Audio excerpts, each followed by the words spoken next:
जिन लोगों की हैसियत मुखिया बनने की नहीं थी, वो लोग जीतने के बाद अपना सौदा कर लिए, दूसरे के हाथों में गिरवी रख दिए अपने आप को। यही तेजस्वी प्रसाद यादव की गाड़ी में सवार होकर के जा रहे थे और अख्तरुल ईमान खड़े रोड में आंसू बहा रहा था कि किन लोगों को ओवैसी साहब ने जिता करके भेजा।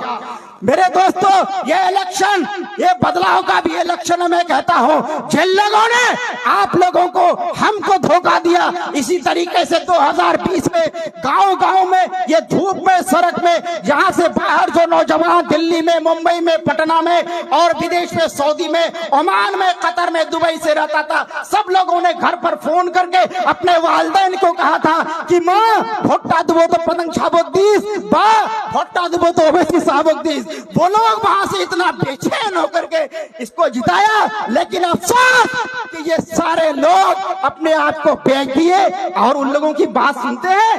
हर 3 से 4 दिन में एक मीडिया वाले को बुलाता है, जिसने उसको जिताया, जिस खोख से उसकी पैदाइश हुई, उसी खोख को गाली देने का काम करता है। आज ओवैसी साहब को कहता है कि ओवैसी साहब बीजेपी की बी टीम है। वो शख्स आज वो लोग कहता है कि ओवैसी साहब बीजेपी का पैसा लेकर के काम करता है। ए मुसलमानों, ओवैसी साहब ने आपके लिए क्या नहीं किया? अरे इखलाक को मारा गया तो बोला तो ओवैसी, अरे कासिम अंसारी को मारा गया, जुनैद को मारा गया, नसरीन को मारा गया। अरे CAA का बिल हिंदुस्तान की हुकूमत के आगे फाड़ने का काम ओवैसी साहब ने किया। 53 तलाक का बिल 3 बार आया। अरे बेटी की शादी थी, उसको बेटी की शादी कल थी, आज वो बंदा हिंदुस्तान की लोकसभा में मौजूद था और 53 तलाक के बिल के पक्ष में अपनी बात रख रहा था। तो उस वक्त भी हिंदुस्तान के जय्यद उलेमाए कराम ने कहा कि हम लोग टीवी पर नजरें गड़ाए थे, देखते थे कि हमारी शरीयत लुट रही है। कौन मर्दे मुजाहिद हिंदुस्तान की लोकसभा में बोलता है? लेकिन कोई नहीं बोला, और अगर बोला तो ओवैसी साहब ही बोला। और वही इमरान प्रतापगढ़ी जो आज ओवैसी साहब के खिलाफ में जहर उगलते हैं, उन्होंने भी अपने शेर में कहा था कि आज पार्लियामेंट में कोई बोला तो असदुद्दीन ओवैसी बोला। ऐ मेरे मुसलमानों, मैं कहना ये चाहता हूँ कि मुसलमानों पर जब भी जुल्म होता है, so called secular party RJD को हम लोगों ने वोट दिया, कांग्रेस को वोट दिया, मुलायम सिंह पार्टी बना करके लाए, समाजवादी पार्टी को वोट दिया, हमने बहुजन समाज को वोट दिया, तो मायावती मुख्यमंत्री बनी। दलित समाज के लोगों की हालत आजादी के बाद से कुछ बहुत अच्छी हालत नहीं थी। वहां से काशीराम उठा, मुसलमानों ने उसका झंडा पकड़ा, उसका डंडा पकड़ा, मायावती मुख्यमंत्री बनी, तो आज दलित समाज की हालत अच्छी हो गई। बिहार में पासवान जातियों की हालत अच्छी नहीं थी, रामविलास पासवान उठे, पासवान भाइयों ने उसका साथ दिया, मुसलमानों ने भी साथ दिया, पासवान उठा। तो आज देखिए सरकारी नौकरियों में पासवान जातियों की हालत अच्छी है, माशी रूप से अच्छा है, तालीमी इदारों में उनका एडमिशन है, तालीमी रूप से वो अच्छा है।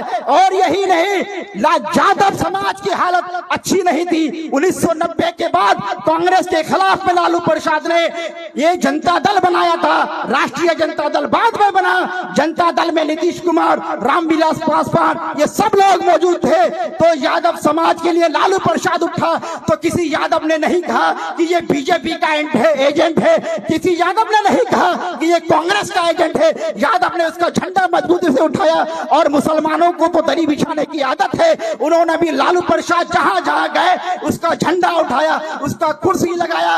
और यादव समाज आज मुसलमानों से कई गुना बेहतर हालत में, चाहे सरकारी नौकरियों में हो, चाहे शिक्षण संस्थानों में है, चाहे से माशी एतबार से हो। मैं कहना यह चाहता हूं कि सच्चर कमेटी की रिपोर्ट ये कहती है कि हिंदुस्तान में मुसलमानों की हालत दलितों से भी बदतर है, चाहे सरकारी नौकरियों में हो, चाहे वो ग्रेजुएशन में हो, चाहे वकील हो, चाहे IAS हो, चाहे IPS हो, चाहे डॉक्टर हो, किसी भी महाज में। लेकिन उसी सच्चर कमेटी की रिपोर्ट में जनाब सच्चर साहब ने यह भी लिखा कि हिंदुस्तान में अगर मुसलमानों की कहीं हालत अच्छी है, चाहे वो तालीमी एतबार से हो, माशी एतबार से हो, या किसी भी महाज से, तो वो हैदराबाद है।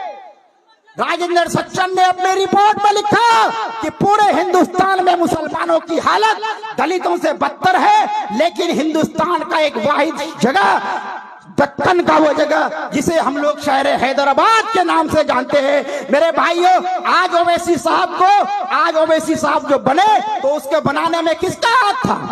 मालूम है कि वो बहुत काबिल लीडर है, बैरिस्टर है, लेकिन मैं सबसे ज्यादा सलाम करता हूं हैदराबाद के लोगों ने उसको जिता करके बैरिस्टर बनाया। उसका जो आज ये नाम पूरी दुनिया में हो रहा है, आज सब लोग सलाम कर रहे हैं, चाहे वो पक्ष का हो चाहे विपक्ष का हो। तो उसको बनाने में वहां के लोगों ने बहुत बड़ी कुर्बानी दी। उन्होंने कभी नहीं सोचा कि एक बैरिस्टर जीतेगा तो क्या करेगा। जिस तरह से हमारे यहाँ के लोग दिन रात घटा गुना करते हैं, एक जीतेगा तो क्या करेगा, ये हो जाएगा तो फना हो जाएगा। अरे भाई, आजादी के बाद से तो हम लोग कांग्रेस और जो सो कॉल्ड सेकुलर पार्टियों को वोट देते, तब क्या हो गया आपका? क्या कर लिया उन पार्टियों ने? तो क्यों हम लोग अपना दिमाग को जलाएं? जब ओवैसी साहब ये नहीं सोचता कि किशनगंज का वोट लोग हमको वोट दिया या नहीं, बंगाल में वोट मिला या नहीं, झारखंड में वोट मिला या नहीं, यूपी में वोट मिला या नहीं, वो सिर्फ यही देखता है कि मेरे मुसलमान भाइयों पर जुल्म हो रहा है, खड़ा हो जाता है। जब वो खड़े होते हैं तो आप लोग क्यों नहीं खड़े हो सकते? क्या इस बार बदला लेंगे ना? जिताएंगे ना? वादा है ना? नारा लगाइए, barrister Asaduddin Owaisi, barrister Asaduddin Owaisi, MIM, Tauseef Alam, Bahadurganj विधानसभा की जनता जिंदाबाद, जिंदाबाद, जिंदाबाद। इंशाअल्लाह हम लोग जीतेंगे और कामयाब होंगे। इससे भी बड़ा जलसा लोहागड़ा की सरजमीन पर करेंगे। बहुत बहुत शुक्रिया।